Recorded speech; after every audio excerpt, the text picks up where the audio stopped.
Гүлнур Фатиховага 71 яшь, берничә ел элек инсульт кичергән. Балалары шәһәрдә яши, еш кайта алмыйлар. Шуңа ярдәм кирәк булса, социаль хезмәткәр Фәнзия Зәйнуллина булыша. Пандемия мөнәсәбәтләрне тагын да ныгыткан. Звонит итәм, мин аңа жүгереп килә. Ул атлап кына җөрмәй жүгереп йөри. Бөтен эшемне шул башкара. Менә газныкы түләнгән, бусы телефонныкы.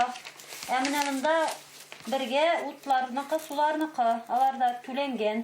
Үй пөхтә итеп җыештырылган, тәрәзә төбе тутырып гөлләр үсә. Элек Гөлнур апа үзе чыгып йөргән булса, хәзер өйдә торуны үстен күрә. Вакыты шундый ди, авыру юктыруың ихтимал. Шуңа Фәнзия Зәйнуллинага социаль хезмәткәр вазифасына керми торган эшләрне дә эшләргә туры килә. 65 яшьтән үткәннәргә чыгарга ярамагач, без магазиннан әйберләр алып кайтабыз.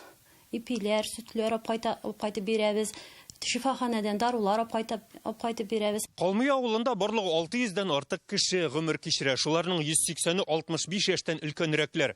Менә бу йортта Бөек Ватан сугышы ветераны Миңнемулла Миңнегәрәй улы яши. Ул да волонтерларның һәрвакыт игътибар үзәгендә. Ничә хәлләр? Менә тикшерәләр бит әле. Мәдәният йорты мөдире Лейсирә Сәхибҗанованы да волонтер дип атап була.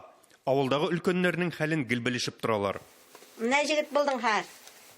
Кайгылар, сугышларны күрсәдә, яшь вакытта хатынын югалткан, шулай булса да төшенкелеккә бирелми, менә шундый матур итеп яшәп ята. Бер авылда 180 өлкән кеше аз сан түгел, 2 социаль хезмәткәр генә аларга берничек тә ярдәм итеп бетерә алмас иде. Аларның барысында фамилияләп, исемләп бүгенге көндә беләм, алар белән аралашып, хәлләрен белешеп яшибез. Хәзерге көндә бу пандемия шире вакытында әлбәттә безнең ярдәм аларга бүгенге көндә бигрәк тә кирәк. Тукай районында 6714 кеше 65 яшьтән өлкәнрәк. Шуларның 3тән бире ярдәмгә мохтаҗ. Пандемияның беренче дулкынындагы ярдәм вакытында районда 70-кә якын волонтер теркәлгән була. Пандемия артка чигенгән вакытта волонтерлык хезмәте туктап торса да, соңгы араларда без инде волонтерлык хезмәтен яңартып җибәрдек. Әле 100% барлык авыл җирендә дә яңарып бетте дип әйтә алмыйм, әмма шушы атна дәвамында бу хәрәкәт безнең тулысынча барлык юнәлештә дә эшли башлаячак. Инде күпчелек авылларыбызда волонтерлар бүгенге көндә дә хезмәтләрен куялар. Ярдәм теләсә нинди була ала. Тукай районында мәсәлән шушы көннәрдә генә дә 8 такси йөртүче волонтер булу теләге белдергән.